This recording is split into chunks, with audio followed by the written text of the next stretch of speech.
very warm welcome and a very good afternoon to everybody tuning in here this afternoon at CTV Sports. We did promise you this morning it's a double header, not only a double header, but two semi-finals. We've had the first one this morning, Audi taking care of business when they took on Caio Polo, and I'm delighted to welcome in the CTV studios a very special young man, a man who played this morning. Good afternoon, Nick Roldan. Good afternoon. How are you? I'm good, my friend. Great to have you with us. Thank you for having me here. Players are going to be coming out in a moment. Let's just, whilst we wait for the players, as there you can see Barto Castagnola coming out on his pony. First of all, Nick, congratulations on making it through with your team into the final this morning. Thank you. We were talking about how you fared. You said when you came in that you thought that Caio Polo dominated the first half. Didn't quite look like that here. It looked like, especially with Mark Ganzi coming out all guns blazing, that you were in control, but you definitely turned things up in the second half. That's when it looked like you were going away. Talk us through that second half. Yeah, I think, I don't know, I think the first chukker and a half, I think they had definitely much more control of the game. We were chasing, we didn't have much possession, we didn't really get much possession of the ball. But I think it's sort of towards the end of the third chukker or somewhere in there, I think we sort of organized ourselves a little better, got a few goals up, and were able to get a lead, and then sort of turned it up in the last three chukkers. So, but a tough game. I mean, the team's very good. Yeah. A very solid team, and but we played well. We didn't. I think one of our flaws was making some stupid fouls and giving away some easy goals, and we really focused on not doing that today, and it worked out, No, it did indeed, and of course, I have to say also, we touched on that earlier, Mark Ganzi having an absolutely phenomenal game today. The Cobra was on fire today. It was good to have him back. I know he'd been traveling for a little bit, but he had a great game, hit some good penalties, and scored some important goals from the field. So, and actually made some important defensive plays as well. Yes, so his horses look good, and it was a good victory, and we were happy and very excited. So good. Well, listen, you of course will be, I'm sure, very keen for the outcome of this game. They are more or less out on the field. Let me just tell you who is playing. Of course, now this is a repeat. For those of you who've been watching the World Polo League this season, Casablanca have faced off Richard Mille in the past. We know when. But let's now go to the players. We've got at number 1 for Casablanca, Grant Ganzi, playing off 3 goals. At number 2, the very, very strong Tomacho Pierres playing at 6 goals. And then the first of our 2 10-goalers, Barto Castagnola at number 3, Jesse Bray at number 4. Those are Casablanca in grey. For Richard Mille, we have the very young player of 13 years of age, Mille McDonough, coming in for the slightly injured, and we of course wish him all the very best. Hope he's going to be back in the saddle very soon. Mille McDonough.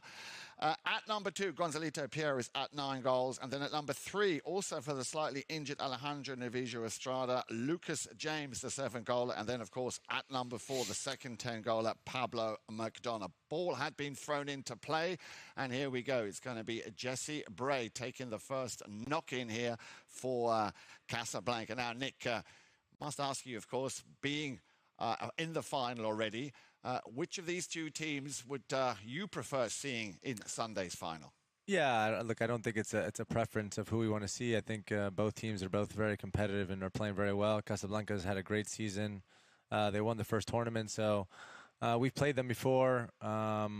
We were victorious in that game, so we had sort of played Richard Mille in the first first game. I think we weren't really ready, but again, both teams are very tough, and I think we're just hoping to see a good game today, and whoever wins is will be deservedly in the final. Will be deservedly in the finals, exactly. So here we go then. Another knock-in coming from Casablanca, and it'll be Barto Castagnola. Now we know what a big hitter he is, hence sends that ball deep, deep down into Richard Mille territory. And like I said, we've got the very young player with the number 1 on his shirt, Mille McDonough. But of course, this young man, he's got to be the youngest player I've ever seen on the field playing 26-goal polo. Absolutely, it's very cool. And what an experience for a kid that age to be playing with, I'm sure, some of his idols. I mean, it doesn't get any better than that. So, and not only that, but he's also playing with his father, which is very cool. So, well, we wish him the very best of luck. That ball was a little bit short. I think it had his name written all over it. And when he came into that game earlier in the week, of course, he came in and straight away scored Very, very quickly. Now, I forgot to mention, very important, our two mounted officials here this afternoon. We've got the wonderful Dale Schwetz and Esteban Ferrari, and we have the first goal there by Gonzalito Pierres. Remember, Richard Mille coming in off 26 goals. And, beg your pardon, yeah, 26 goals. And Casablanca also of 26, so no advantage given. That, the first score here, and a very nicely done. Very nicely scored by the man with the number 2 on his shirt. There he is. Yeah, that was a little bit of bad luck in the knock-in. Jesse ended up hitting Gonzalito's horse, and that was a pretty easy goal for them. Here we go. The ball back in play. Now, Nick, don't be shy. Feel free to, if you want to do a little play-by-play and just talk us through what you probably as a, well, not probably, but as a professional polo player can anticipate what the boys are going to be doing. Like, for example, here, Barto Castagnola. Yeah, and this is one of the great things that the Casablanca team has done. They've done these give and goes where Jesse's sort of holds the ball for Barto, and you know Barto's definitely one of the hardest hitters in the game and extremely accurate. And you know he's been dispersing the ball really well to all the players, and it's been fun to see. Well, we were speculating this morning, you know, of course, we want the better team to win, but of course, it could be that the two brothers could be facing each other off, you know, with Hector Castagnola, one of your teammates, up against brother Barto. Here we see him once again on the move, turning things around very nicely. Castagnola up against the number 3. That's Lucas James. Remember, he's in for the injured Alejandro Navijo Estrada.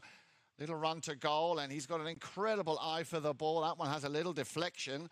Well, as Dale would call him, the Secretary of Defense there, Jesse Bray, obviously doing a very good job. He's been also having a very, very solid tournament. Yeah, slightly chipped that now then. That looked like we might have had a whistle on that play. You can see Dale Schwetz pointing.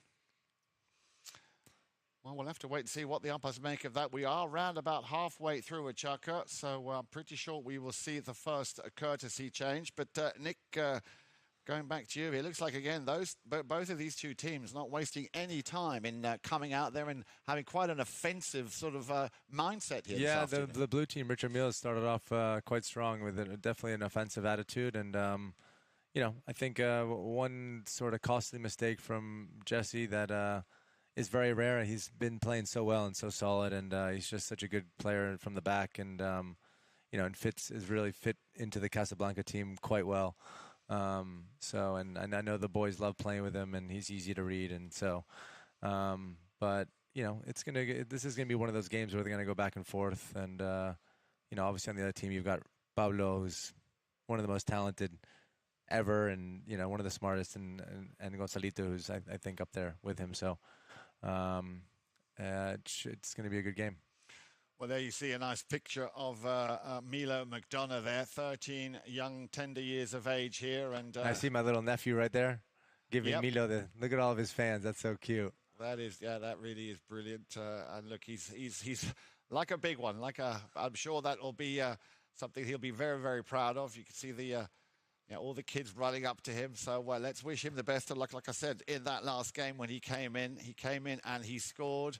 Of course, I'm sure you could say it runs in the family, but he has to, of course, do the work. So really, really good to see Mille McDonough in for the... And, of course, we wish Gilberto Sayao, our friends here at CTV Studios, we wish him all the very best. Hope we'll see him back in the saddle in no time. Now, I can also tell you that that whistle that came just before the... I think it's a safety, right? Correct. It was the correct corner, yeah. Good call, yeah. Yep. It was a safety. Ball went over the back line from a defender. Now, for those of you who are new to the game of polo... once a defender knocks the ball over his own back line, 40 yards either side of the centre, the penalty force spot is where they will place the ball. So slight angle here, of course, but if one man can knock a ball from anywhere on the field, apart from, of course, Nick Roldan, who's got, I say sometimes a bionic arm, but so is this young man. This one has a bionic arm as well, and his brother as well. It's incredible how hard they can hit it. So let's see if he can pick up the first goal here for Casablanca.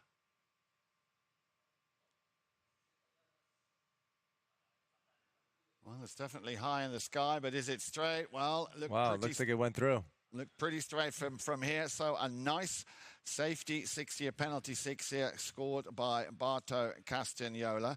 Now, on that note, Nick, Dale and I, we've been obviously, commentating and announcing all the games. Now, this tournament, the Founders Cup, is where the tournament committee have agreed that you can actually get a 2-pointer if you hit the ball from just beyond the halfway line.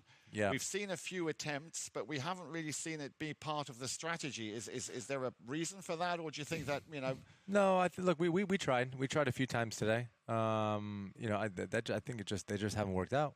So, look, in certain times of the moment, or certain moments of the game, to have that 2-point conversion, obviously if you're one down with little time to go, can obviously be very helpful. So.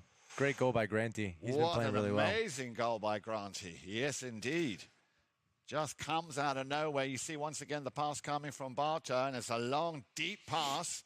He read it well. Granty gets right on top of that, and this is what we've been saying so often, Nick, is what makes the WPL so special is the one-touch polo. You, of course, are a master in that. I saw today in your game, the ball came to you. You were already going flat out. You pick it up. So the precision of the passes in the World Polo League is really second to none. Yeah, look, at the end of the day, we want to create a fun and exciting game for the spectators to watch, and obviously for players to play. But so we want to keep it as fluid as possible. And I think they've done a pretty good job in doing that. I think we could probably get a little bit better, but we're heading in the right direction. Well, you certainly are, because every time the names like Audi, Casablanca, Richard Mille, Kaya Pola, just to name the 4 teams that, of course, made it through to the semi-finals. Everybody here at the CTV studios gets very excited. Another whistle on that play. Let's see what happened here. We saw the man with the number 3 here, Lucas James. Yeah, this is it was. I think it's a good call. Lucas had the ball, and I think maybe the Casablanca guys need to be a little bit more patient. Yeah, it looked to me like he might have been caught for riding in from behind in that little melee of players. Let's see what. Yeah, Lucas had control of the ball, and Barto was sort of blocking in front, and stole the ball, and I think it was Lucas's line. So. Well, the consequence, as you can see, the umpires, Esteban Ferrari and Dale Schwetz have made their call. Remember, our third man, of course, a very good afternoon. He's, as always, pitch side, the wonderful Steve Lane, our IRO, our instant replay official. So now, first, a penalty, open goal penalty 3, and it'll be taken by Pablo McDonough. And you can't get much straighter than that. So there is the equaliser. 2 goals apiece, and a little over a minute left to play here in this first chukker. So both teams, I could say, maybe still just sort of feeling each other out, getting a sense of how the horses are running. Yeah, I think so. I think they're feeling each other out. Kind of seeing how they're setting up. Where they're setting up in the knock-ins, and again, I think it's going to be one of those games that's going to go back and forth.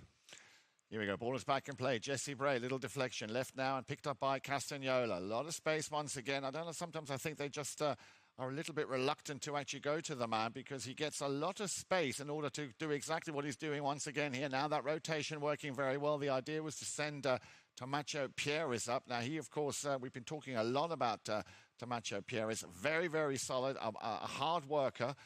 Instrumental, but also very dangerous when that rotation comes in and he goes up front to take a shot. Whistle on the play. Grant Gansey here. Yeah, I don't know what they called here. Let's see what the replay says. Yeah, that will be an interesting one. A lot of players. Interesting. A lot of players. A lot of different lines.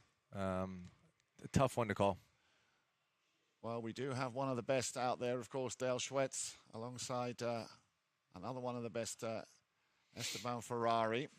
Now, of course, remember, in the World Polo League, and also in the Founders Cup, the teams have a challenge per half. Now, Dale and I, we've spoken extensively about the so-called risk-reward matrix, as into when to make that call, when to actually pull that challenge. Remember, a challenge cannot be brought forward. And the umpires, of course, they have their triggers in place. Now, they can pull that trigger as and when they need, or as and when they deem it necessary. Yeah, and I think that was a good call. I think there was it's tough to call those when the balls and their players they're moving so much and there's so many different lines. So I think that was a very good call. Well, there was a challenge, and I'm just being told here in the studio there was a challenge, but the umpires came back after looking at the footage, and a no foul was called. Barto Castagnoli trying to hammer that one through, but now let's see if Mille McDonough, who is running up the field, trying to get himself in situ here, as Lucas James will try and send that one up to young Mille McDonough. Just out of your screens, top of your screens, there he is. Jesse Bray, out court here, and that will go across, still in front of goal. What a great run now. That was a great goal.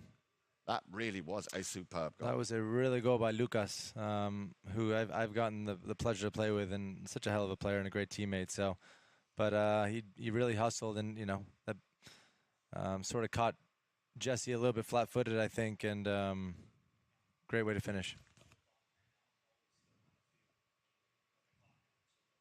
Oh, I'm just being told that they actually ran out of time there, so the goal does not stand. Well, that's a little unfortunate. That's a very unfortunate, but that will bring us for now to the end of the first chukker. So 2 goals apiece. Once again, great to have Nick Roldan with us here this afternoon. We'll be back after a very short break. Make sure you stay with us right here on CTV Sports for the Founders Cup second semi-final 2023.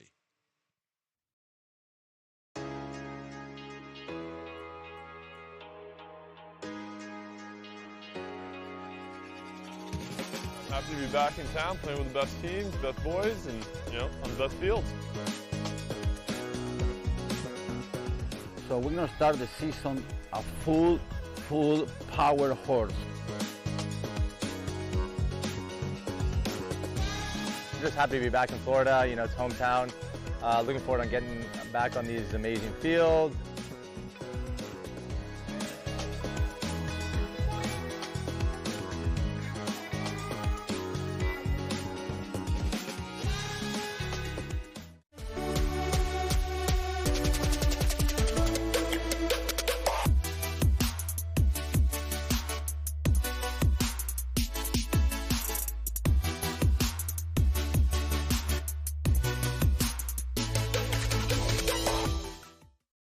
Hi, this is Manny Pacquiao to the World Polo League host Mark and Melissa Ganzi. I would like to congratulate the both of you for the opening of 2023 polo season in Florida.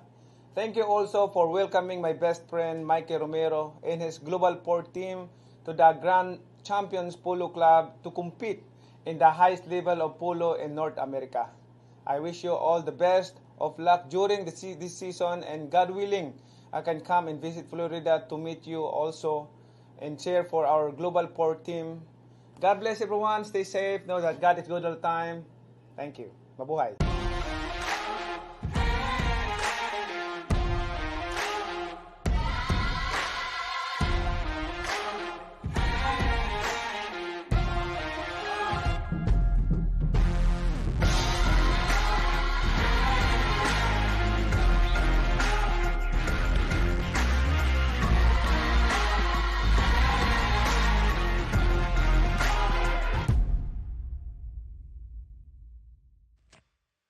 Welcome back, everybody. Once again, a very warm welcome. Well, after we've had Alejandro Navijo Estrada and Nito Uranga, we are delighted this afternoon to welcome Nick Roldan here to the CTV studios. Once again, good to have you with us, Nick.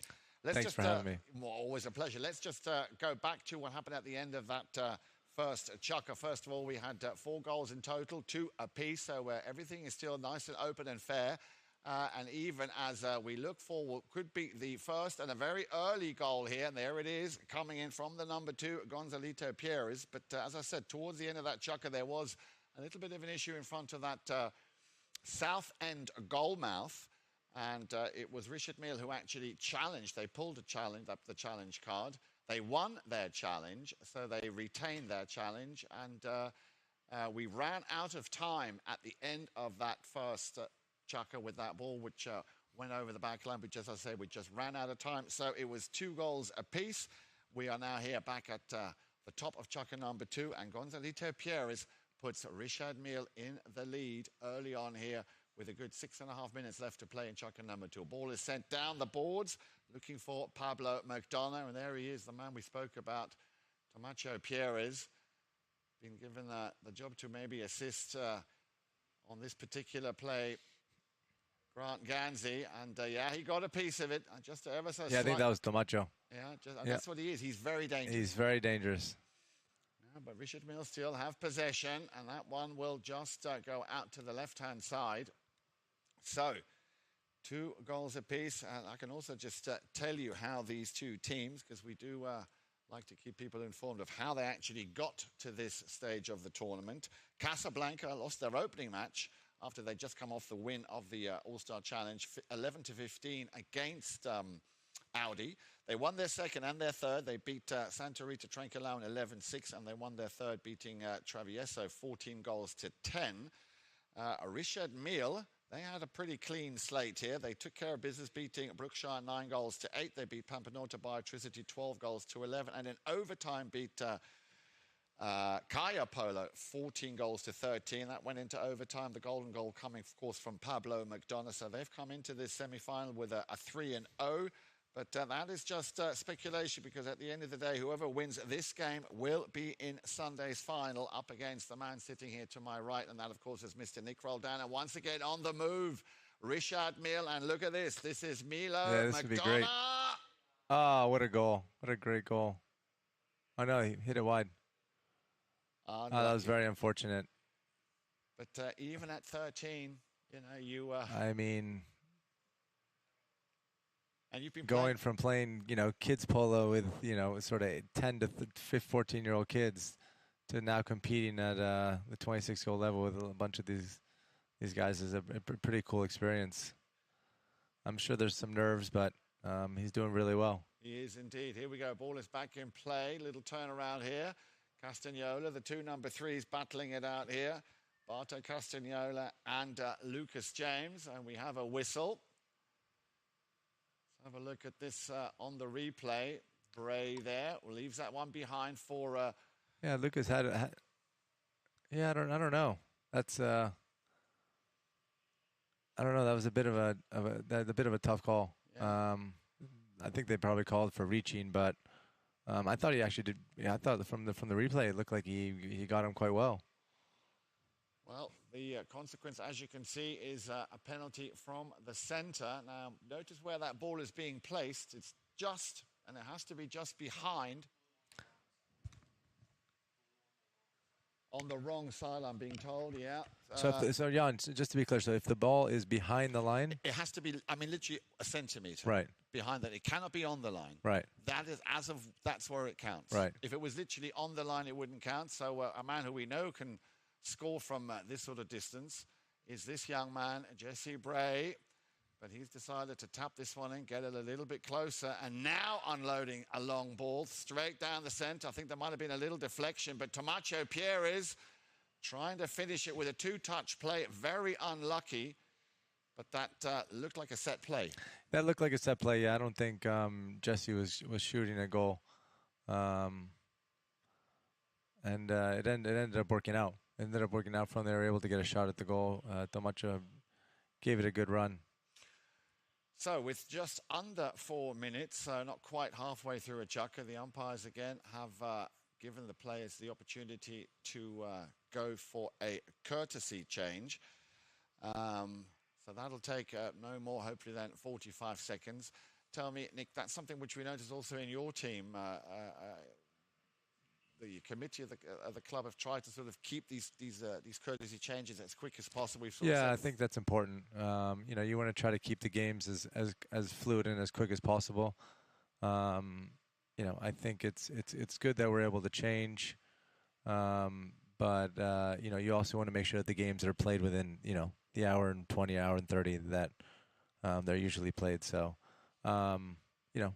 But the good thing is everyone understands that, and everyone tries to change as quick as possible. So, well, it's definitely helped improve the game, as you said. It's speeding up the game, but it's also done a great job in so much that it's reduced the number of injuries, because obviously, you know, the horses come out, And we've been talking a lot here at CTV Sports about the strategy. And I'm sure you can maybe enlighten us a little bit more as to when to play which particular horse, especially at what level of the game, and also depending on what the score is. Yeah, and also look, a lot of the top horses of some of these players, they're playing 2 or 3 times in a game. So, I know, speaking for myself, my 2 best I usually play in the beginning.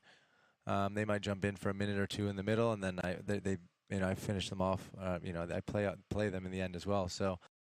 It just depends, but there is a strategy involved, for everyone that isn't very familiar with polo, and it's very strategic, and and it's definitely it definitely goes into play when you're strategizing for each game.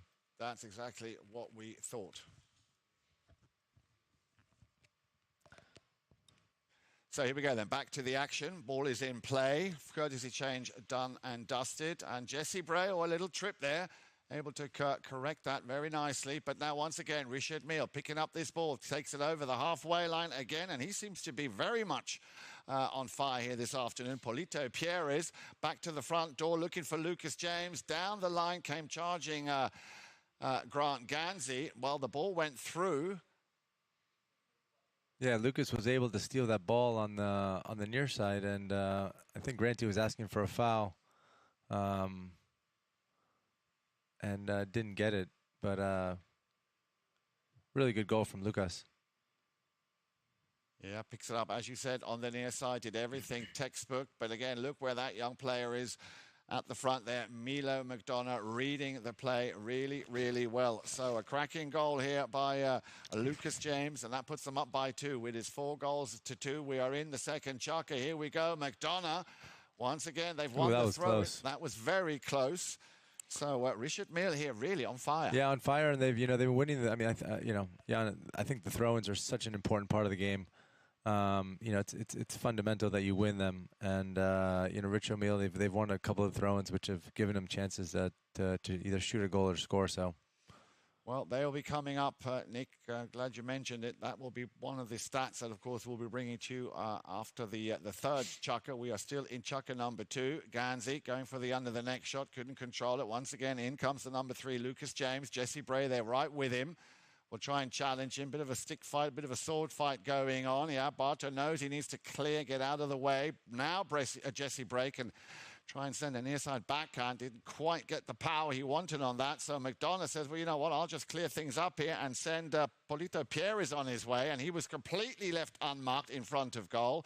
Now then, just a couple of touches here, a little bit of stick and balling. And there it is, goal number 3 for Gonzalito Pierres. Yeah, again, unfortunate back shot from Jesse, just didn't hit it that clean, and Lucas was already up front from a play before, and Gonzalito saw him and gave him a hell of a pass, and so that was. Richard Mille guys have definitely come out on fire. They have indeed. So, last little over a minute left to play here in the second chukker. Once again, well, this time it's actually Casablanca who've won the throw-in. Castagnola, a little tap to the left, a little tap to the right. He doesn't want to get done for delay of game here, of course, so he decides to just send a long ball down the field, looking for Tomacho Pierres, just beaten to it there. Richard Mille, very solid in defense. Jesse Bray, now that rotation working very well here for Casablanca. He's going to have to pick this one up on the near side. He goes for it. Difficult angle. Difficult shot, but that was a really, really good try. And you were just saying the Casablanca team, they've been great with rotation. They've been rotating so well, and so. Now then, are they going to have enough time to bring that ball into play? It looks like that will be it. So, end of the second chukker. No score by Casablanca. 3 goals by Richard Mille. I'm sure Casablanca will have plenty to talk about. And we will be right back here for chukker number 3 after this very short break. Stay with myself and Nick Roldan here for the WPL Founders Cup Semifinal 2023.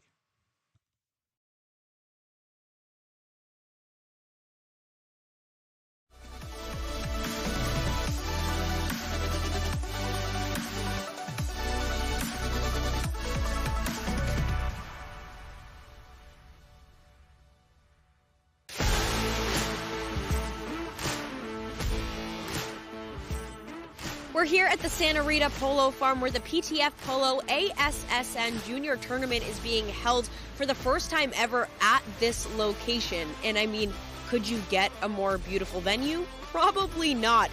The tournament includes players of all ages, starting with the youngest at just 2 years old and the oldest at 20 years old. So you've got all ages, all skill levels, and a whole lot of fun. Let's go check it out.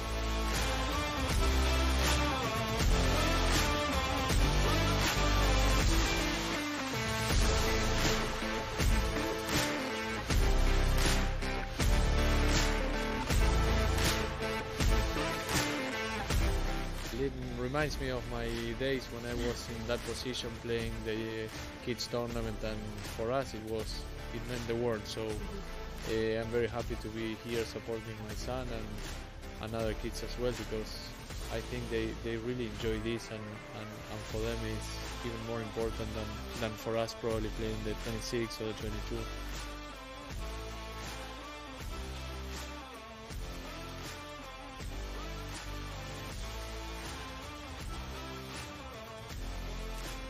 Well, that's a wrap on the PTF Polo ASSN Juniors Tournament at the Santa Rita Polo Farm. So much incredible talent coming up through the ranks. The future is certainly bright for the sport of polo. Now, for more information on the PTF, head to polotraining.org. And, of course, head to Chucker TV for all of our awesome content, including full game broadcasts. Once again, a warm welcome. Welcome back. We are coming to you live from Grand Champions Polo Club on field number 1. This, the much anticipated second semi-final of the Founders Cup.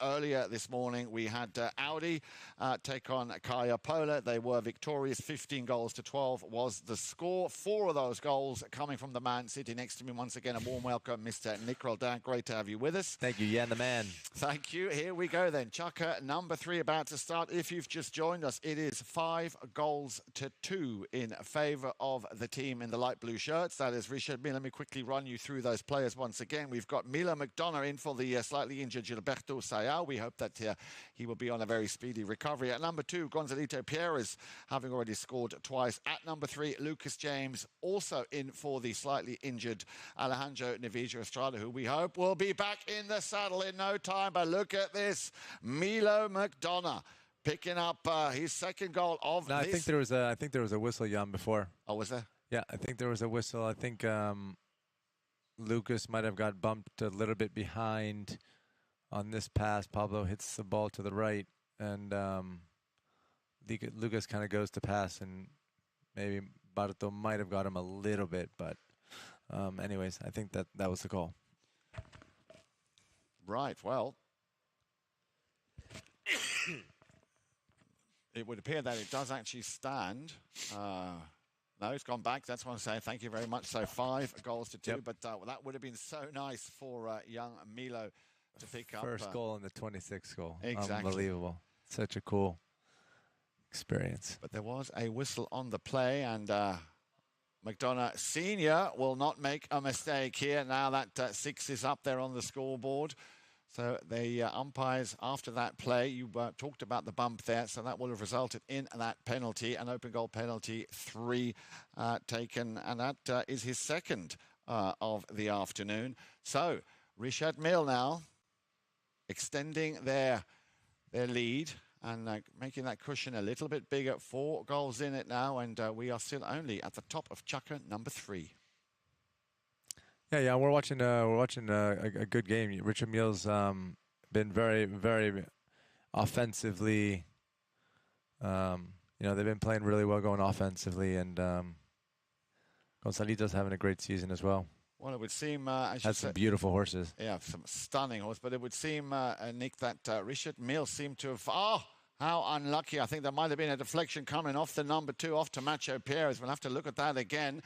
But there was another shot on goal. Here we go, looking at the replay. But once again, look at the positioning here of Mille McDonough going up there, just in case he's needed. The ball comes across. There is the under the neck, and it was already over the line. So another cracking goal here. Gonzalito Pierres. And a beautiful horse that Gonzalito's on, too.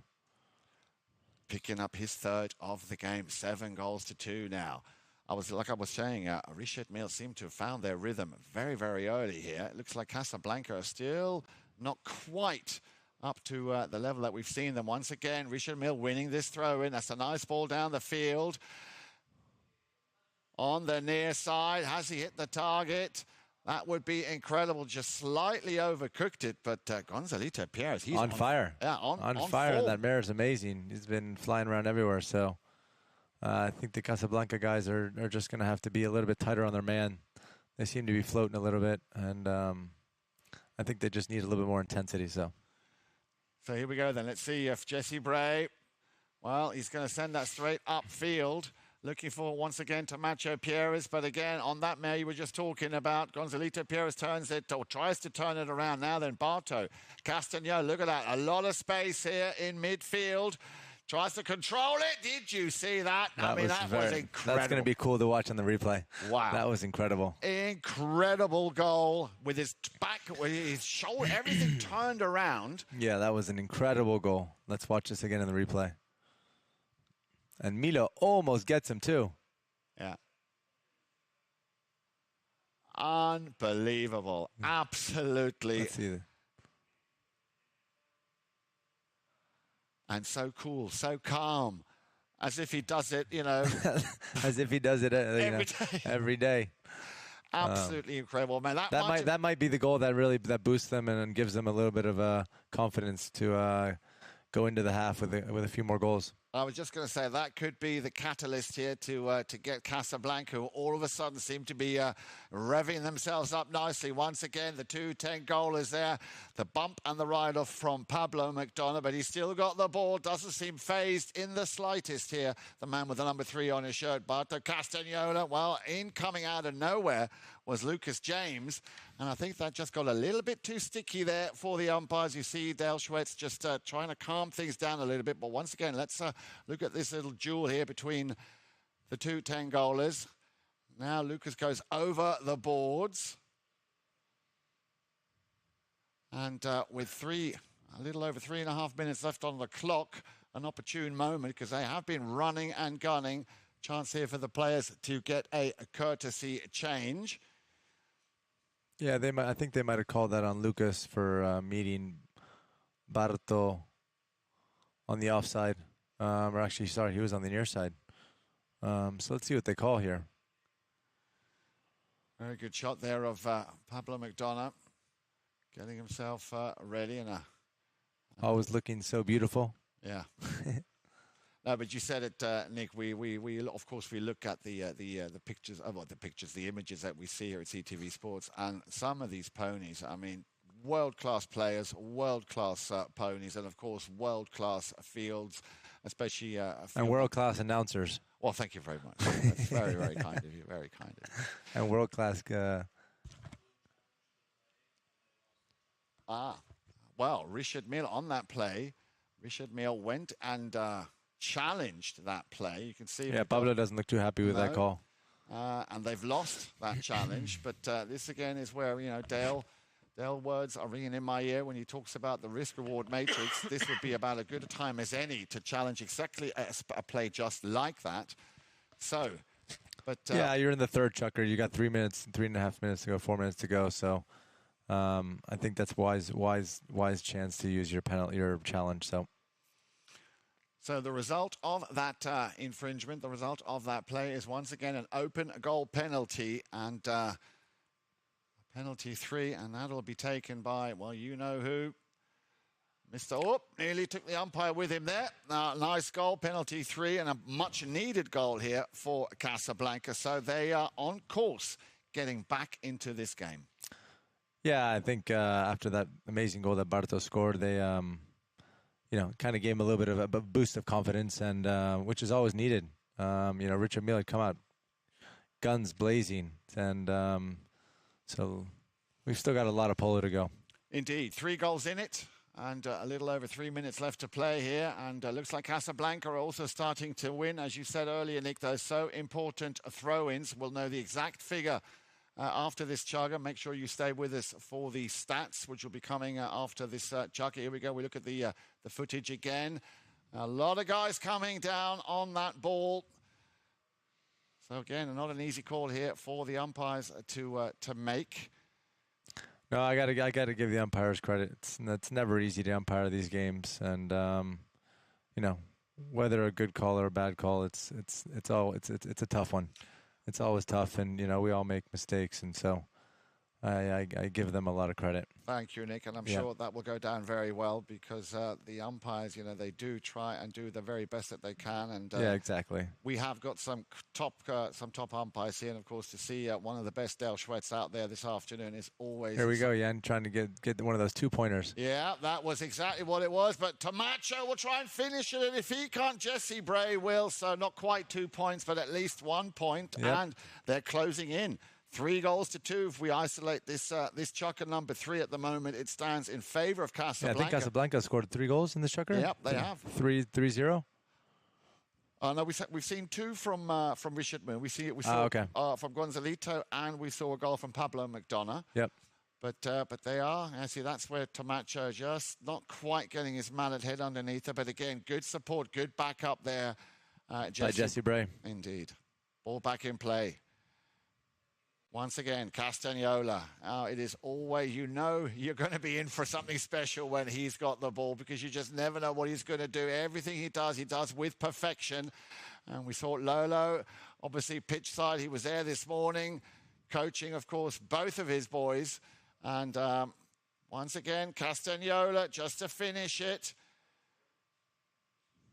But was there a whistle before? Yeah, I think there was a whistle before, from what I can see. Grant Gansey coming down the line. Yeah. Pablo McDonough appealing there, saying that should have been my line. Let's wait and see what the umpires make of that one, because, of course, the second man can also be fouled, and he was coming down that line after the initial play. Yeah, I think they gave it to Richard Mille. And from the replay, it does look like Barto might have crossed Pablo on the near side.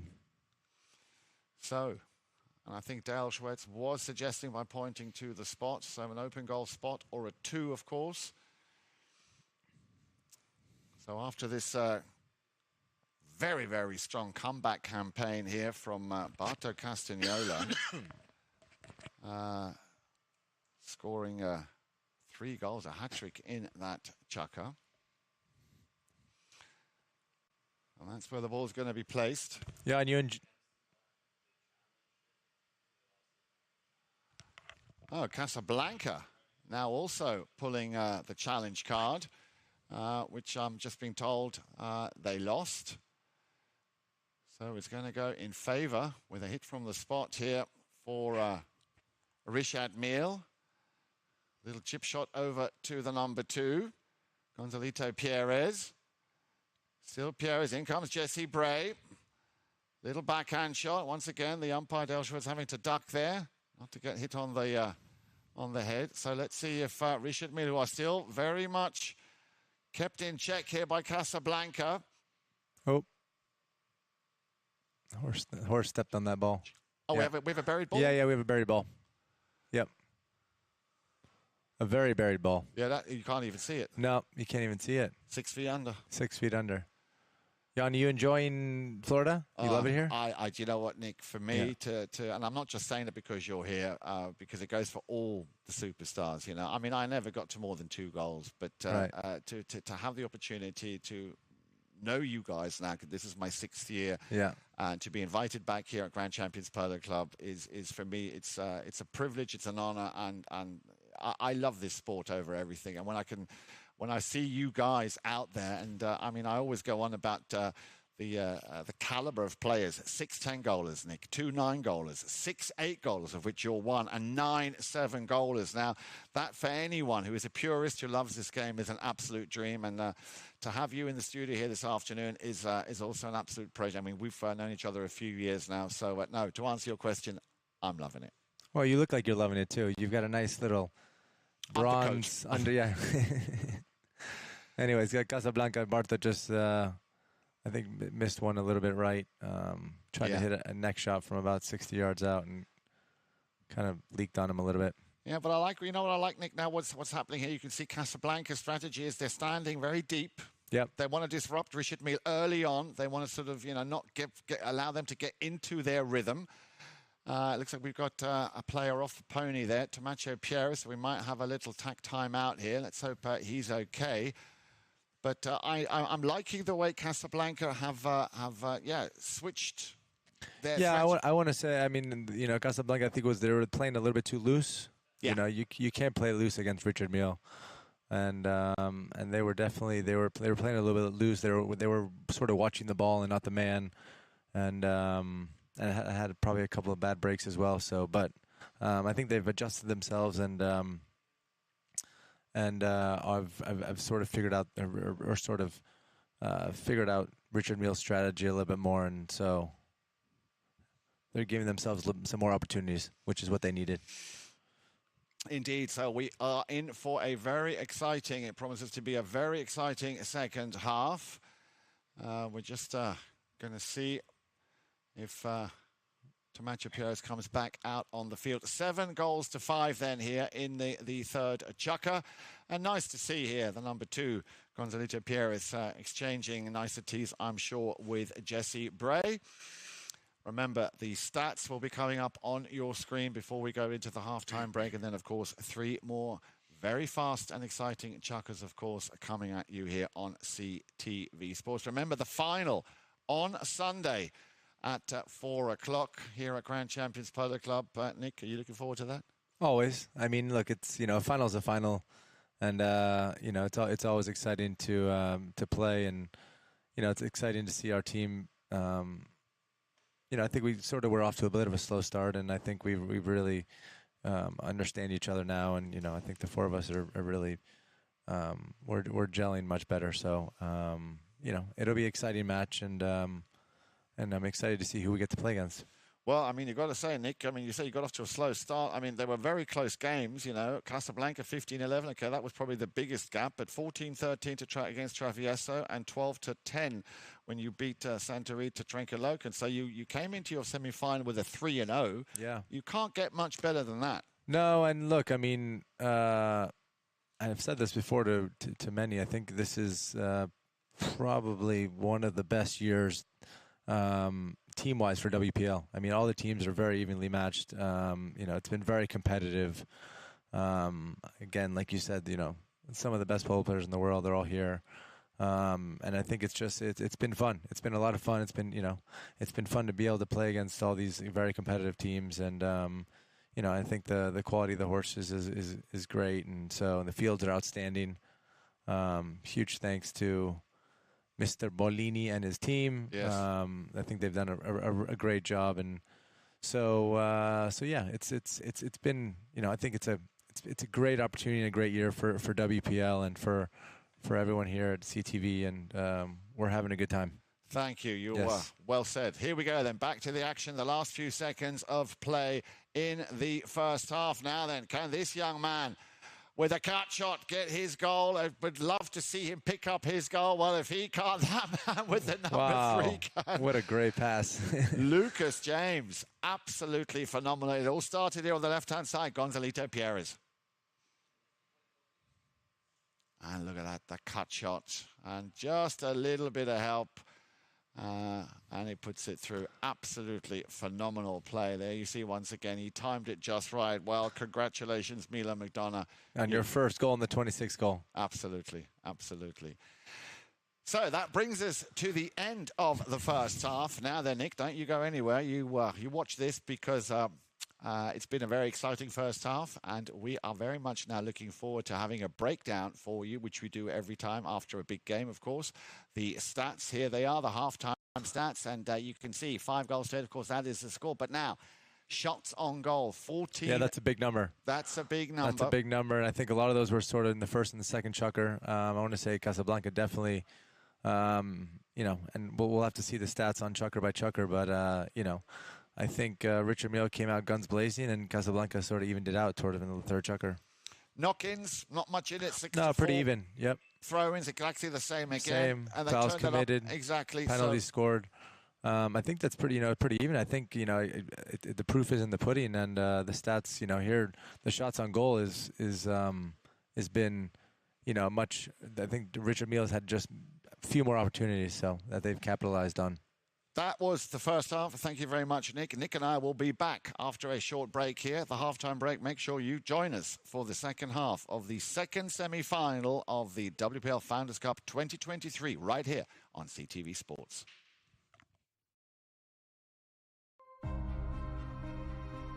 Foot golf is a kind of life, and also it's a combination about golf and football.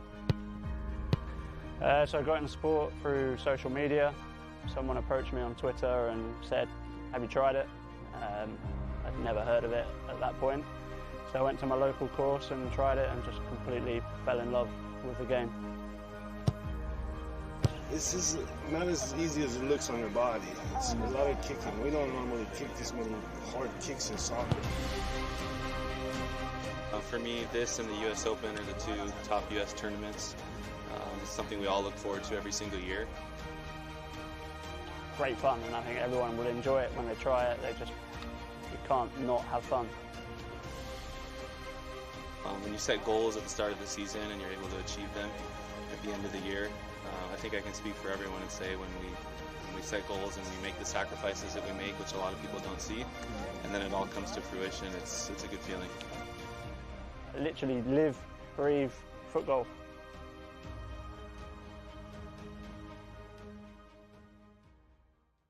My name is Augustine Malman. I am a chef. I trained with my uncle in Argentina in several restaurants, and now I travel the world creating unique experiences, all cooked with fire. For this event, we came from California. My team and I had some previous events there, and we traveled with my wood oven trailer and all of our grills from Santa Barbara, California. Well, when we got here, we always arrive about a week prior to the event. There's several things that we order from out of town, like the firewood. We make reservations of all of the rental items, kitchen equipment, anything we need prior to our arrival is already reserved. And then once we arrive into town, we'll source out whatever products are on the menu, like fish, red meats, fruit, vegetable, anything that we need specifically for that menu that we chose. We will source it once we get in town. My team is everything. I mean, I always tell them and to my clients, without a good team, you can't execute these kind of dinners. It takes a lot more work than what people see when they show up to the events. It takes, like I said, sometimes weeks to prepare for an event like this because we're traveling from out of town, so we have to source everything we're not familiar with. The new barn is, we're here. This is the first dinner we're doing here, so we're very excited to be here. It's amazing. It's a great place to be, and it has this inner courtyard, which is amazing to do dinners, with a special area back here behind me to do all of our grilling and the fire showcase. So it's great to be here. It's a beautiful place. It's very different being up in the mountains, but I feel with Melissa and Mark and all the events we do together, I feel like it's home. We've been cooking for them for about 4 or 5 years now. But as far as showcasing what we want to showcase and being in an incredible place like Aspen Valley Polo Club, that's no difference to Wellington. It's a beautiful place up here. It's going to be a 4-course seated meal. As the first course, we have a halloumi cheese that we sear on our fire plancha with shrimp, pine nut gremolata sauce on top. The second course seated will be a roasted beetroot salad with goat cheese and arugula, lemon zest and olive oil. And then the main course tonight will be a mashed potato, sweet potato puree with skirt steak and chimichurri sauce. My name is Augustine Malman, and we are in Aspen Valley Polo Club, one of the most beautiful places to do an outdoor fire dinner experience.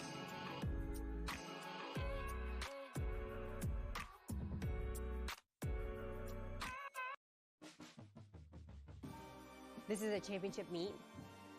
All the best jockeys in the world are here, and I'm excited to ride against them. And you get to watch some really incredible, talented athletes out there. To us, it's a place to be in the winter. I love Gulfstream Park because of the racing. The palm trees, the beach is right here. The horse racing is some of the best in the country. A lot of good horses come out of here. And if you want to go to the next level, Gulfstream Park was the place to come. I remember the first time I came to Gulfstream, it was like this big fairy tale place. All the history. And all these great horses, trainers, jockeys. It was everything that I ever dreamed of.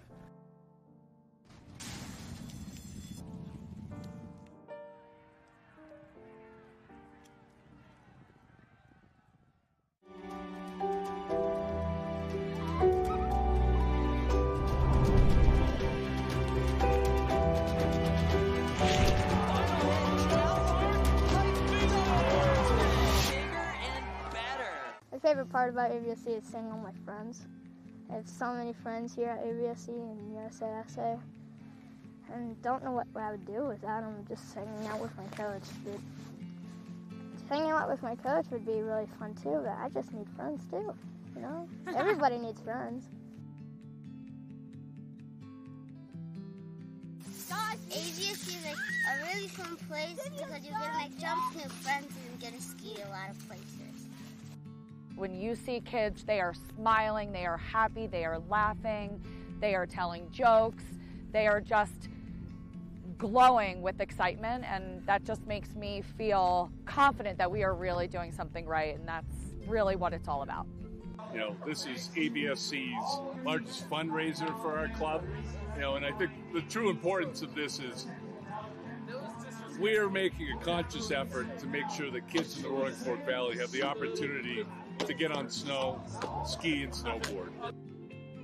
So I've been a part of the Aspen Valley Ski Club since I was 10 years old, and growing up in the valley was a really special experience because you're open to so many different opportunities, and one of which is being able to ski. And I never really thought that my dreams would come true, but now Aspen Valley Ski Club has allowed me to ski for a living, and I can never be more grateful for being a part of the club. We love ABSC! We love ABSC!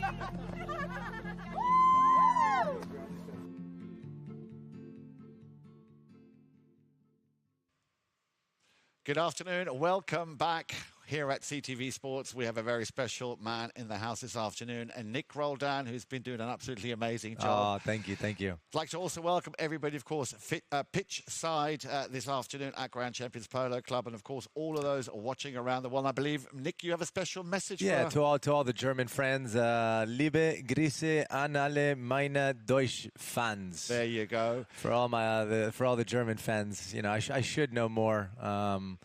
You know, as a carrier of a German passport. So, but anyways. I'm sure that will go down very well. Thank you very much, Nick. Here we go then. The players are back out on the field. If you've just joined us, once, as I say, a very good afternoon. It is 8-5 in favour of the team in the blue shirts.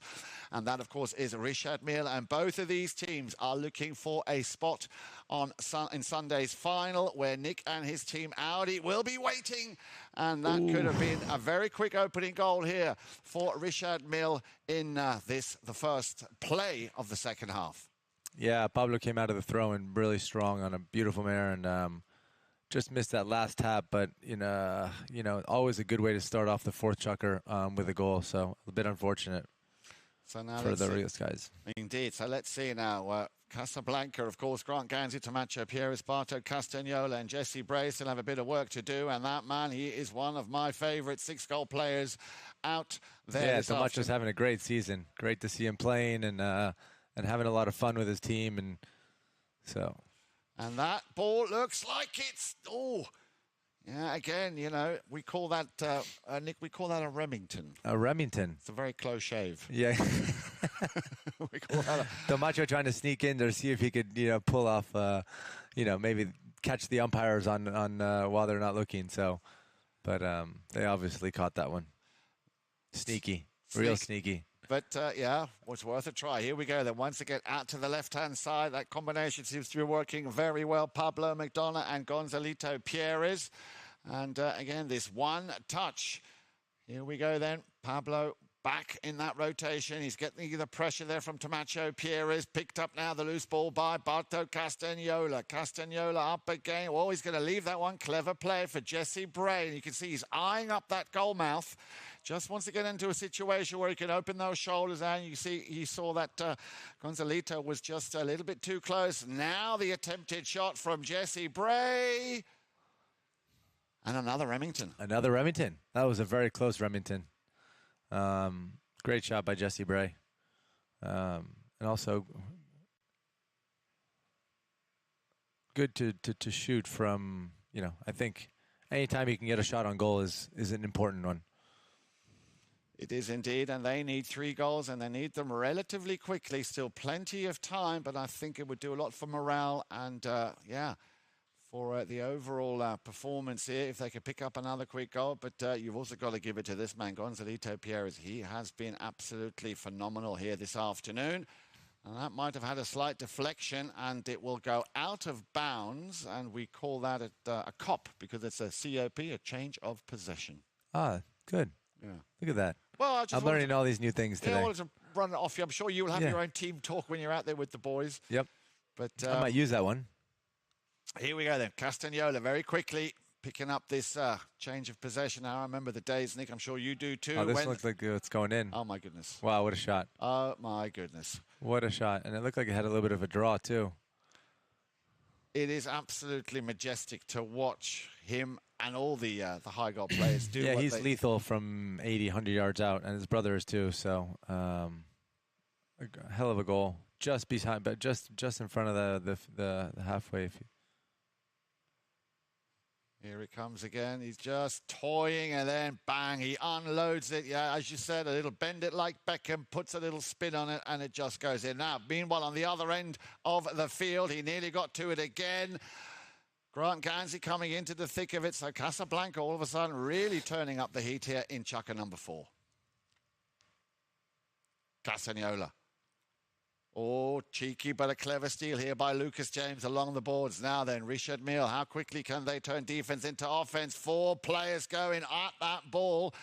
And it looked to me like Tamacha might have been the first man on that line. Yeah, it's funny. I think from the field, I think Pablo would have thought that he got through him. But, from the drone, it looks like the distance between Tomacho and Pablo was not as much.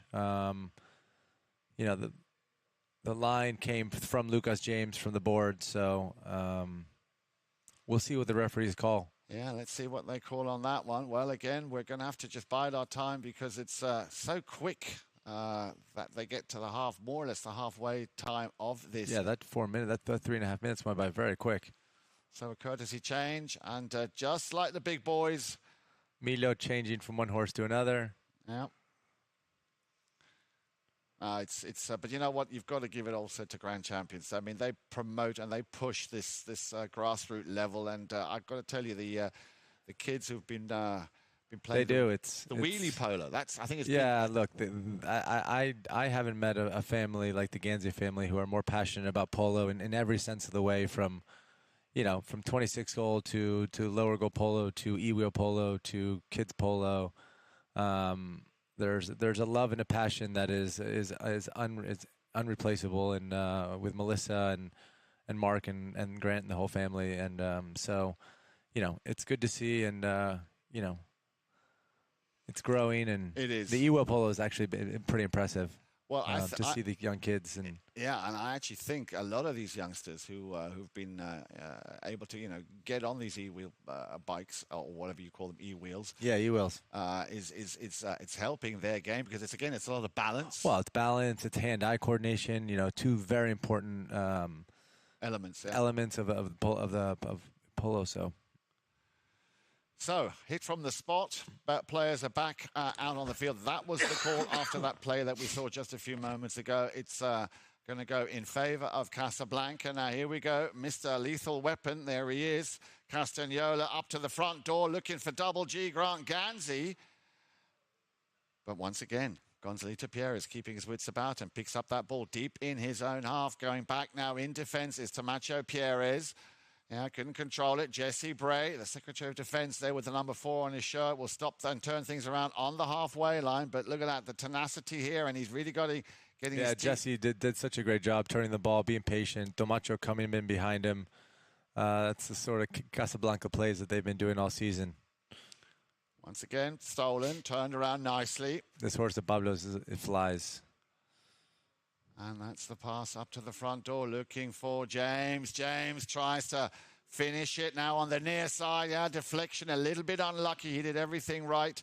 Tamacho clears it. He saw that Barto had already turned his pony. And look, straight away he finds, he can literally sense where the gaps are. Plays it there. A little bit slow on the mark here. Now, once again, Lucas James with a cut shot. Has he cut it well enough? Oh, I think he overcut it. Yeah. I think he was trying to do it roll down. Yeah. He overcut it to the right, but unlucky, but power polo here from both teams. Power polo. So the ball went over the back line. Once again, a knock in here coming from Mr. Braid. Just 2 goals in it so far. Just that 1 goal that we've seen, and that came from Barto Castagnola. So they still have a little bit of work to do. Nice the way he corrects himself here. Now a 2-man horse race. The 2 10-goalers. Castagnola, again, tried to send that one up. Well, he's lucky because he read it well. Grant Gansey now. Can he finish it off with an under the net shot? What bad luck, Grant. He just hit it a little bit long, but great play by Casablanca. Yeah, and he's working really hard. Grant Gansey. He's been working really hard. You may not see him sometimes, on the ball, but if you watch him, he's constantly on a man, working, trying to open up space for Barto or his other teammates, and has had a really good season. And I'm happy to see him playing like the way he is. Yeah, he is doing a very good job. So, and of course, he would like to see his team make it through to the second final, which, as we keep telling you, on Sunday, make sure you cancel whatever it is that you might be doing, because we have a big final coming up here on CTV Sports. Sunday afternoon, field number 2, Grand Champions Polo Club is the place to be. And now let's see if Castagnola can get his team a bit closer to that final. There's the under the neck shot. It's still going. It's still going. And Grant just trying to keep that in play. So a lot of power play here from Casablanca. Yeah, we got a good game on our hands, Jan. We've it's been going back and forth, and Casablanca's really stepped it up, and this will probably be the last play of this chukker. 8-6, just 2 goals in it. Tamacho coming in, wants to steal that ball. Gonzalito. And we will have a whistle. Yeah, I think Tamacho might have tried to steal it on the offside. I think he had the near side, and I think was probably a little bit upset that he didn't get the first call when Pablo passed it to Gonzalito, but well, we'll have to wait until they come back, because that brings us to the end of a single goal chukker. That goal coming from Barto Castagnola. So just that 1 goal, but I'm sure they won't mind making that 8-6. Make sure you join us in just a few moments when we come back for chukker number 5.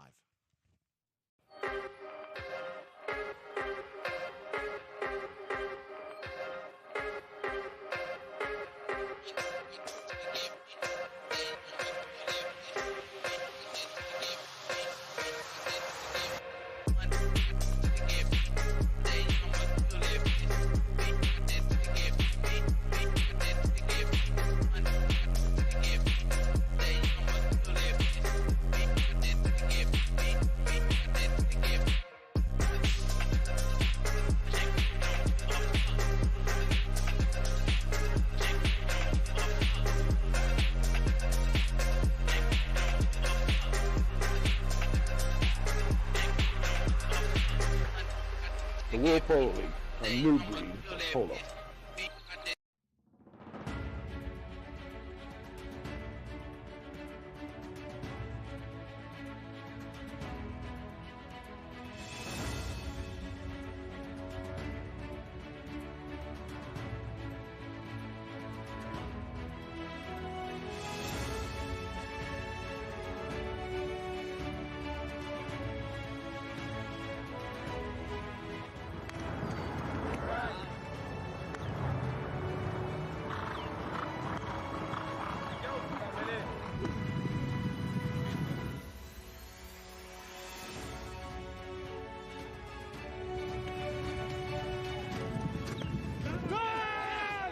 Hi, I'm Tomacho Pieres. Hello, I'm Nacho Figueras. Hello, I'm Martín Muñoz.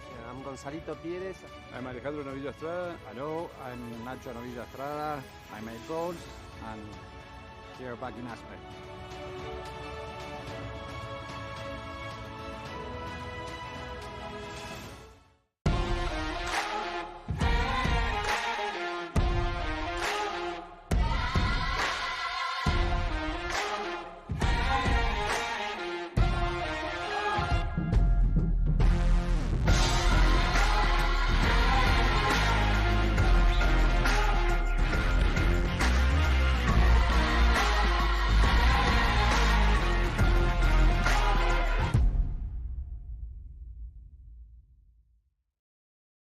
Welcome back, everybody. Great to have you with us here, pitch side, of course, and around the world watching on CTV Sports. We have a very special guest in the studio, none other than Mr. Nick Roldan. And Nick has been doing an absolutely amazing job, not only this morning, making sure that his team Audi, who are already waiting on Sunday, well, There you go. There you go. Look at that. There you go. Milo's, is that his second goal of the game or his first goal of the game?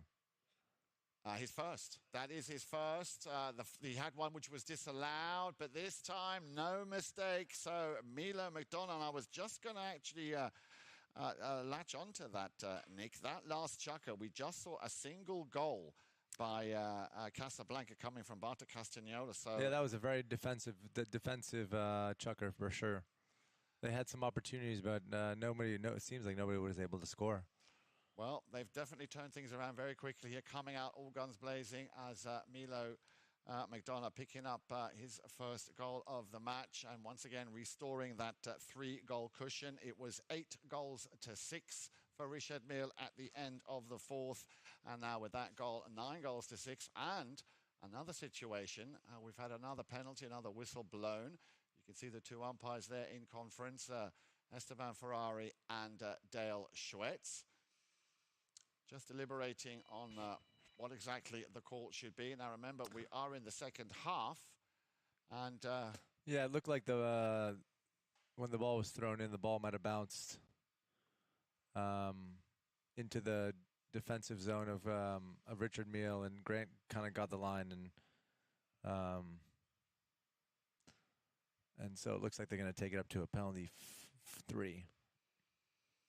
And, of course, both teams still have challenges here in this second half. Yeah, it looks like Jan. It looks like they, because Damacho was going downfield, that they moved it from a penalty 4 to a penalty 3.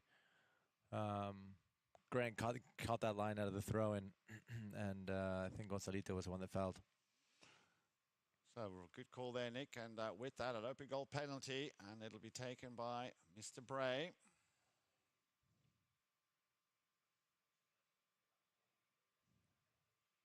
Yeah. Just looked like it might have swerved out to the right. Swerved it in, yeah. But, just slips it in. Yeah, well done. Jesse Bray picking up his second of the afternoon. So, that makes it 7 goals to Casablanca, still 9, of course, for Richard Mille. So back to that 2-goal cushion, and they're toiling away at it. They're toiling it back with the 2-3-goal cushion. But the Casablanca guys, they're fighters, they're warriors, and they're never going to give up. So this game is definitely going to go till the end of till the last minute. I think you're absolutely right there. Once again, yeah, we have another whistle here. This time, Barto Castagnola getting involved. Looks like. Yeah, let's see the replay here. Yeah, Pablo has a line. Tomacho's sort of just sitting there, and I mean, from the replay, it looks like it's definitely Pablo's line there. I think Tomacho just needed to be a little bit more patient, which is it's such an important. In those situations, I think it's so important to be patient, and I always feel I'd much rather see a team score a goal from the field than to give them a penalty 2 or a penalty 3, which was I think was one of our big issues for Audi in the beginning of the tournament, and as the games progressed, we got better and better. So.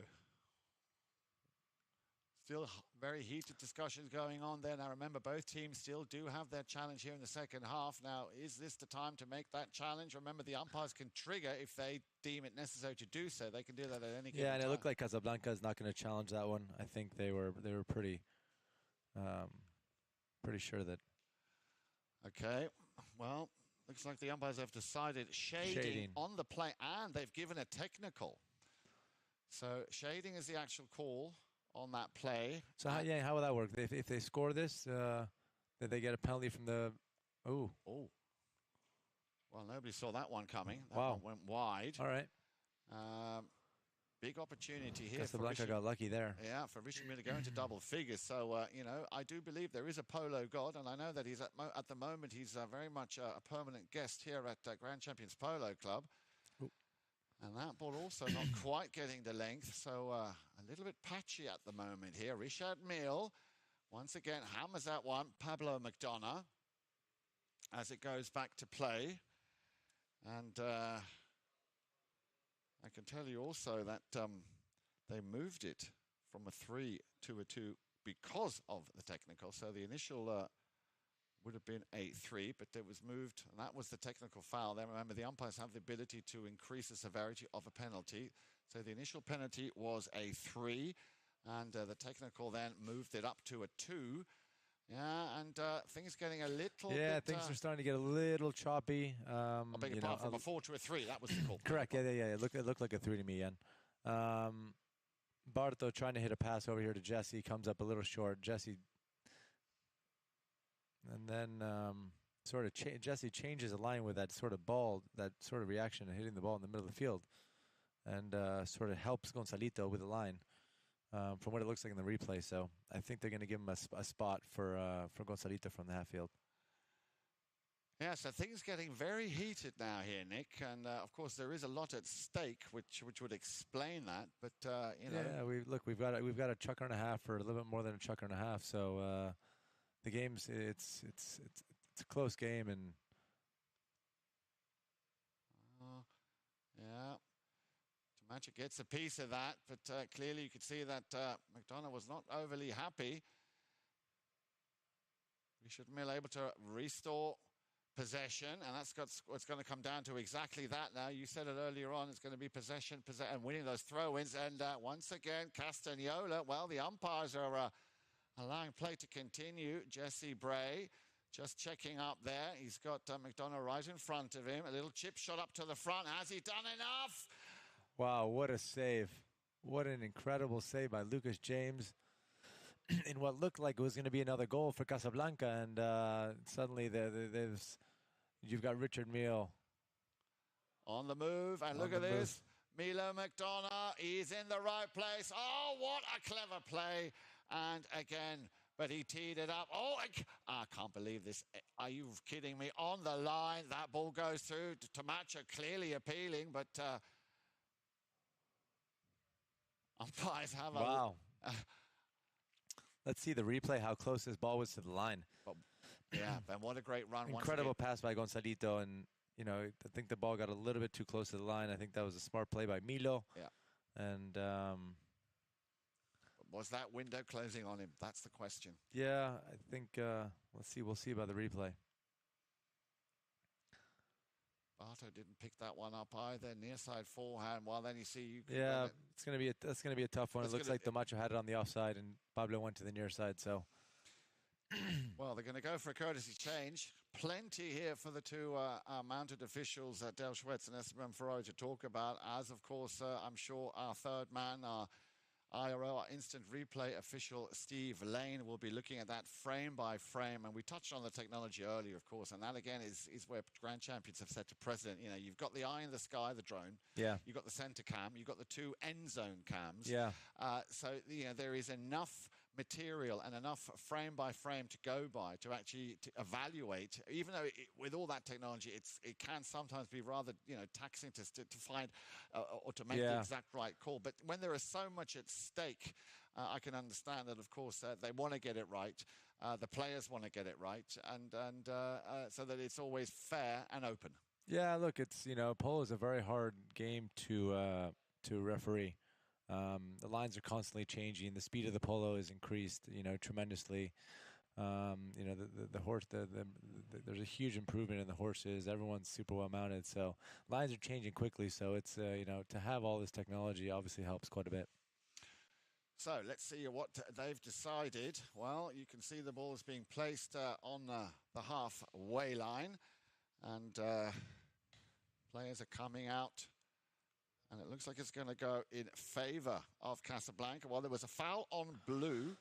It was going to be a spot hit, but due to the unsportsmanlike conduct, there will now be a hit from the centre in favour of Casablanca. So the umpires, with a very, very busy afternoon here at the office, trying to contain some of these temperaments, but I think that's a very good call. Foul on blue, so a foul on Richard Mille. It was going to be a hit from the spot, but due to unsportsmanlike conduct, it was a hit from the centre, so a 5B in favour of Casablanca. But they didn't make the most of that because Richard Mille very quickly stole the ball back. And now then, Pablo McDonough, Milo behind him. McDonough and Grant, I think, got a piece of that as he went for the shot. And again, we have an interruption. Yeah, did we get a whistle there? Yep. Yeah, I think that they had to give Pablo sort of a free shot here, and I think someone came and hooked him from behind. I think Grant kind of got in front of him, and I think they needed to give Pablo a free shot there. So you called it, Nick. It's going to be a hit from the spot, an open goal penalty for Richard Mille. Now then, I think it looks like Pablo. No, it looks like Milo's going to take it. Yes. Yeah. And I like that. I think that is formidable. I mean, absolutely brilliant. And yeah. Milo, look at that. Cool. He did that pretty easy. Yeah. Didn't even think about it. No, he didn't. He didn't. He's like, Dad, this is how it's done. You missed the last one. Now it's my turn. Good call. So let's hope that this, clears things up a little bit. Once again, that 3-goal cushion restored. Richard Mille with... around about 3.5 minutes left to play here. And it looks like there might have been a technical. It looks like there might have been a technical, Jan. So I think somebody, I don't know who, but well, that of course. Anyways, obviously when a technical happens, if the penalty will continue, and then once that goal, if scored, there's a midfield. So Richard Mille will get another chance. With a run on goal, positive possession play here. And look, they're trying to make the most of it. So, once again, McDonough coming. He's going to leave that one. Lucas James opens those shoulders. Castagnola able to defend straight away. Gonzalito Pierres is on him. But he's done well to untangle himself. But look at that. 3 men in blue there just hovering around Castagnola. There's the attempt to try and take it off him on the near side. But Castagnola, again, keeping his wits about him. Now then. Will he try and run this one himself? Still Castagnola over on the far side. He's got Gonzalito behind him, and he's got Lucas James in front. And they want to make sure they don't want to get called for blocking or obstructing. Yeah, and it looks like they called him for looks like they called Gonzalito for blocking. But the control that Barto has in these sort of plays and the strength he has, it's unbelievable. It's so tough to get the ball away from him, Jan. It's, it's incredible. I was going to say to you, Nick, you've played with him, you've played against him. What would you, as an 8-goal player, what would you advise? What is the remedy? You got to go hard. Yeah. Is my thing. You can't take him lightly. And I've played with him and against him. He's an unbelievable teammate. And he's obviously he's a tough player to play against, but he plays so simple as well. So he's easy to read when you're playing with him. Of course, Lola down there as well. He was out there this morning supporting Heta. Now, of course, supporting his other son. And things are. I don't know. Is it the anxiety that's kicking in here? Is it because we're in the 5th chukker? And look, it's the 5th chukker. We got 2 minutes and 42 seconds left. It's the game has gotten a little bit, I think, choppy. But that's just because there's probably nerves. There's a good amount at stake. So, exactly. Semifinal's a semifinal, and, everybody wants to win this. So here we go. Let's see if he can bring it in within 2 goals. But Castagnola, well, that didn't go anywhere near the goal mouth. So Richard Mille dodging a very, very big bullet here. And they will very quickly turn defense into offense. And here we go. Once again on the move, Lucas James. And we know how dangerous he is in front of goal. And he's got what looks like a pretty clear run to goal here. Gets out the putter. And that is how it's done.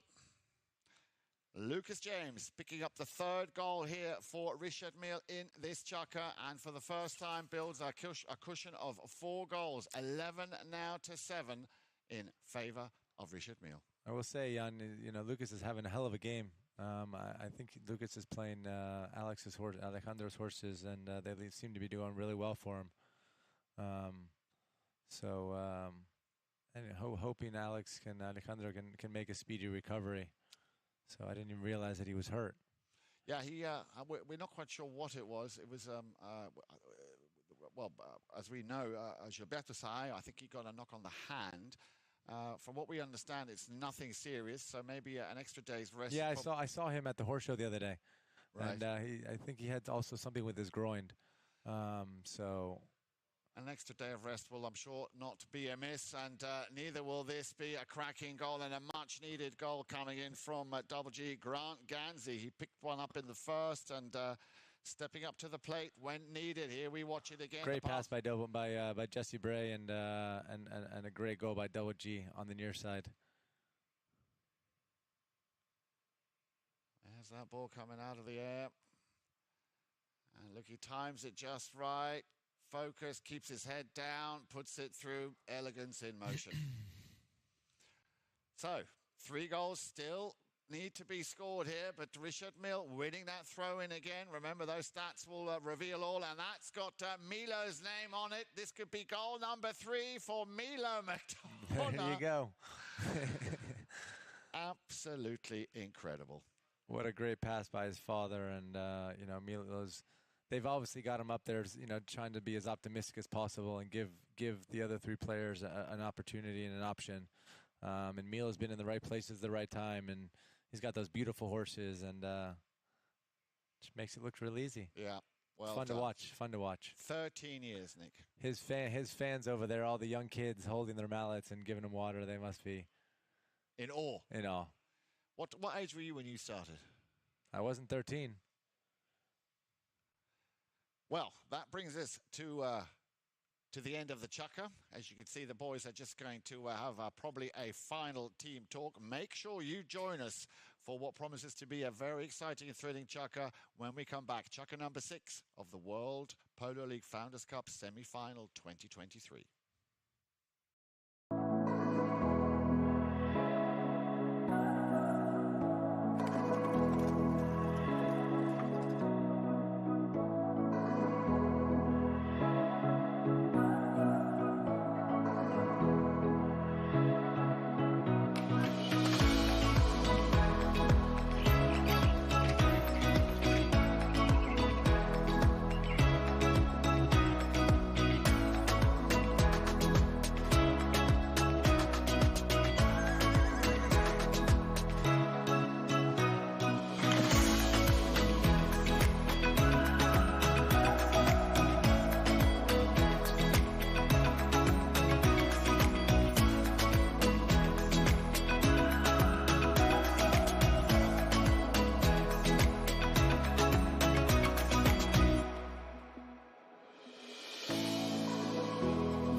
Welcome back, everyone watching on CTV Sports around the world, and of course everybody down there on field number 1 at Grand Champions Polo Club. What an exciting game. Once again, a warm welcome to our special guest here this afternoon, Mr. Nick Roldan.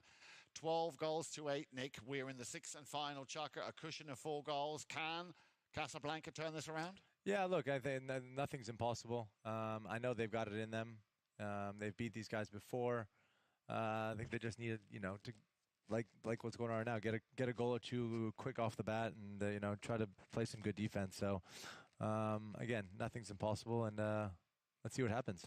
Well, we've seen that on many occasions here. We've seen 3 goals being scored here by Castagnola within under a minute and a half. So everything, as you say, is possible. And with, still over 7 minutes to play here in the 6th and final chukker, an early goal would, of course, be just what the doctor / the coach would have ordered for Casablanca. And it looks like they're going to get an open goal penalty too.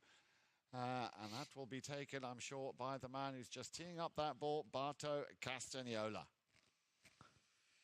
So, yeah, it looked like Geraint was going in for a ball, and I think Mille might have got a little, might have gone ridden over Grant's line. So it's going to give him another shot at goal and a penalty too, and to get them right back in the game. Here we go then. Barto. Oh. Well, I can only put that down to nerves. That this is just the adrenaline and the anxiety, of course, of what's at stake getting to him, because he would normally put those away in Yeah, his Richard sleep. Mille got lucky on that one. Yeah. I don't think he shoots 100 of those, and I don't think he misses one. So dodging a very, very big bullet here. Now then, can they get this over the finishing line? They've got a good 6.5 minutes left in which to do it, and Casablanca have got a good 6.5 minutes in which to try and turn things around. Jesse Bray with a nice little touch here now then. Castagnola. Barto Castagnola plays it out into the open space. He's probably thinking of trying to tee that one up for an under-the-neck shot. Back down the field. And stolen by, what looked like a steal by Tomacho Pieres. But a whistle will stop the action. Yeah, we'll have to see the replay on this. It looked like the Macho kind of got on the line at the right time. Let's see where the ball went. Yeah. Yeah. It's funny, Jan, what you think you see or feel on the field. Of course. And what you can see on a drone. The drones do not lie. And I've been many times where I've thought I've never fouled. There's no way in hell I would have fouled. And, you look at the drone, you're like, yep. It says it all. Exactly. It says it all. But you know what's so nice, Nick? That not only that you're saying that, but Alejandro and Alnovicio Estrada and Nito Uranga they said exactly the same thing. Yeah. So we very much hope here at CTV Sports, not only for the viewers to have somebody like you as a guest, but we also hope that for you to see what we see will help you also when you're out there, because the technology, as you say, doesn't lie. You're out on the field. There's adrenaline. There's intensity. You in the moment, you may not think you fouled, and you argue with the umpires, and then, as you can see, the drone footage never lies. And the thing is, we never think we're wrong. Of course. So, but that's. I will say that the technology and the drone especially, I think the drone is definitely made a huge difference and huge innovation in the sport. So here we go then. A chance to extend that lead by one more. Senor McDonough. Wide left. He's also put it wide. Yep. Well. So now Casablanca dodging a bullet. Yeah, both having some good opportunities to score and just not seem to be going in. Here we go then, Jesse Bray. Let's see if he can start another offensive play here for Casablanca. Castagnola not able to control Tomacho. Yeah, he got there. He'll pick up that ball from the boards. In comes the first challenge from Lucas James. And as you said, Nick, he's been playing a phenomenal season, a phenomenal tournament here. Back to Pablo McDonough. And he will have seen that his offspring, Mille, will have been going up the field, straight away surrounded by Casablanca defenders. Now then, he's leaving Ganzi behind. There is the chip shot, I should say, as Castagnola clears it, does a very good job in clearing it, but not far enough. JC Bray coming in just a tad too late to pick up that ball, and Tomacho Pierre is having a great game. Yeah, very calm. Yeah, he's had a great tournament and a great last tournament, and he's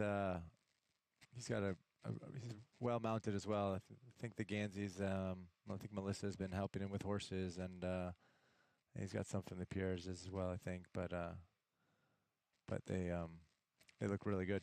Here we go. Here we go. Then on the move once again. There he is, Mille. Very unlucky, but you know he reads that play. He reads it so well. Remember, 13 years old, and he's got the intellect of somebody who's been doing this. He seems to always be in the right position, and he's been very optimistic, and you know, obviously he's going to lack the power, but all of that will come with age, and before you know it, he'll be 8, 9, 10 goals. And then maybe one day, Nick, you'll say when he's up there playing in a final, you might remember when you sat here watching him with me when he was 13 years old. I remember this moment for sure. Thank you. Here we go. Definitely. What a great goal by Barto. Thank you. Castagnola. Barto Castagnola finally breaks the spell. Let's just call it a spell, and gets one back here for Casablanca. But, of course, the clock, very, very important here for both teams. But I think he needed this just to get it out of his system after taking that penalty, which he missed earlier on. Yeah, that was a much needed goal. You know, they were down by 4. They got 3.5 minutes to go. You know, it's sort of do or die at this moment now. There's no room to miss goals, and so they're gonna have to get a few more in quickly. Well, now then, this is the what we spoke about right at the beginning of the game, or earlier in the game, when we talked about the horse change, the courtesy change. Now, this, of course, here will be where that strategy will be so instrumental, bringing in the right horses to do the job at hand, which here for Casablanca means it can only really be offensive. They need quick horses. I mean, look, I think every horse out there has already played a chukker, or has already been played at least 3 or 4 minutes. So it's obviously one of their better horses. This one at Pablo's, I know, it's a horse that flies, a very fast horse. So everyone's going to be on their good horses. So it's just going to be a matter of who wins the throw-ins. And Richard Mille got off to a strong start on that throw-in. Yeah, once again on the move. Nice ball up to the front door. The rotation again working very well. One-touch polo. We keep talking about it. McDonough looking for McDonough. McDonough, look at that. Oh, my goodness. What a goal. Goal number 4. Absolutely phenomenal. And I think Jesse might have had a chance to hook him. Lets it drop. Didn't quite get enough power on it. I think he was going for goal, but this time, I got you, Dad. And Mille puts it through. Yep. Milo's going to be watching this game in replay for sure. Over and over and over. Over and over and over again. Oh, absolutely phenomenal. Here we go then. Now then, how will Casablanca bounce back from this? Barto Castagnola picks up the ball, but the clock is running down. 13 goals to 9, 4 goals in it, Nick. Little chip shot. Oh, cleverly done. Toying now, or trying to toy with Richard Mille. And they, of course, will do everything they can just to stop that one from going through. I think the key word here now is just let's hold on to that ball. Let's move the ball. Ganzi going the other way, appealing, but the umpires are not having any of it. Lucas James looks over his shoulder. Back with him there is Lucas James. They will leave that one as, once again, Gonzalito Pierres. And look at this. This is a very nice gesture from Gonzalito to make it goal number 5 for Mille. That might have been the icing on the cake. Yeah.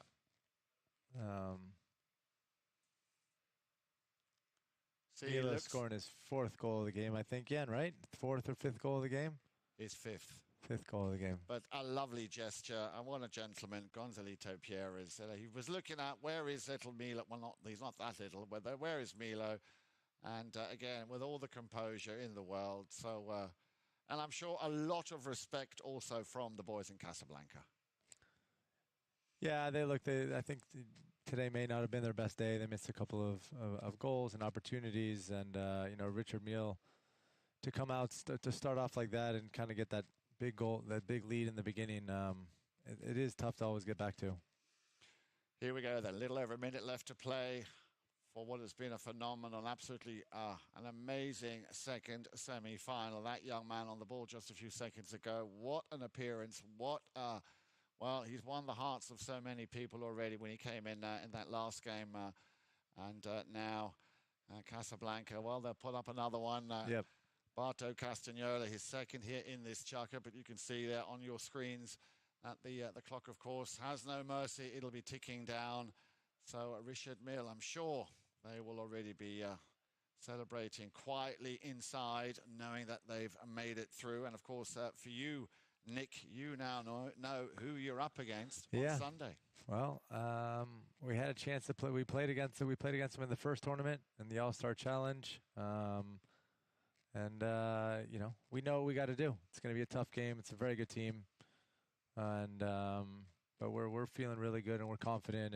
And the Cobra, Hita, and Freddie, they're all playing great and great teammates. So we're excited. We're ready to go. Now that comes over very strongly on the screen. That Team Audi with, as you said, with Fred and the Cobra, and of course with Heta. You seem like a very, very tight-knit team.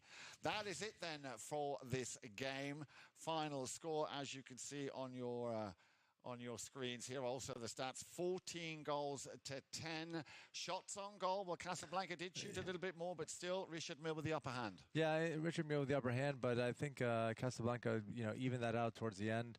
Knock-ins were even. Obviously, throw-ins, I think, obviously, were very important. I think Casablanca won a lot of throw-ins in the end, which kind of brought them back in the game. But at the end of the day, I think, Richard Mille converted more of their goal opportunities, and shows in the stats. Fouls committed, again, not much in it here. Throw-ins, well, that, as you said, makes a big difference. Penalty scored, again, pretty even. The 40-yarders pretty even as well. So overall, but like I said, the figures don't lie. So thank you very much, as always, for the stats. Thank you, Jan. Now, Nick, before we let you go, I'd like to just ask you, you've got a special day coming up. We do. Also later. Tell us about what's going on. Sunset Polo. We've been working on this event now. This is going to be into our second year. March 24th, which is a Friday afternoon. Grant and I and Josh Sagman and Natasha Becker. We've been working diligently and very hard to get this event off the ground. Melissa has been very kind to give us the Field 2 and the stadium. And so, so we've got an amazing team. We started our own 501c3. Called Sunset Polo International. So all the proceeds are going to be benefiting the Kids Cancer Foundation and PTF. So PTF being the Polo Training Foundation, which is where I started, where Granty started, where a lot of the young kids started. So it's fun. It's a lot of hard work, but it's a passion of ours, and we love to give back. And Melissa loves to give back, and everyone here at Grand Champions Polo Club has been so supportive. So we're excited, and not only that, but this year we're going to do a fun game of sort of a USA against Commonwealth. Great. So we've got brands like Overfinch, which is sort of a high-end car company that designs these sort of fancy Land Rovers. They do an amazing job. So they'll be sponsoring our team, and Hurlingham 1863 Alegria will be sponsoring the other team. Freddie will be captaining it, and we've got a couple of the English guys that are going to play. Max Charlton, Yeah, Max, and I think Tommy Beresford are going to come and play just to, they want to get themselves ready for the Westchester. So. Nick, fantastic. So remember, take a note in your diary, the 24th of March, Sunset Polo, brought to you by Nick and his team. Nick, from all of us here at CTV Sports, thank you very much for coming. Guys, thank you for having me. A huge opportunity, and I'm honored. So thank you very much. Thank you. The stage is set for Sunday's final. We now know Audi will be taking on Richard Mille, and that'll be coming on Sunday afternoon on CTV Sports. From all of us here for this afternoon, thank you very much for tuning in. It's been great having Nick in the studio, and we look forward to having you back online, CTV Sports, Sunday afternoon. Thank you very much, and enjoy your weekend. Thank you.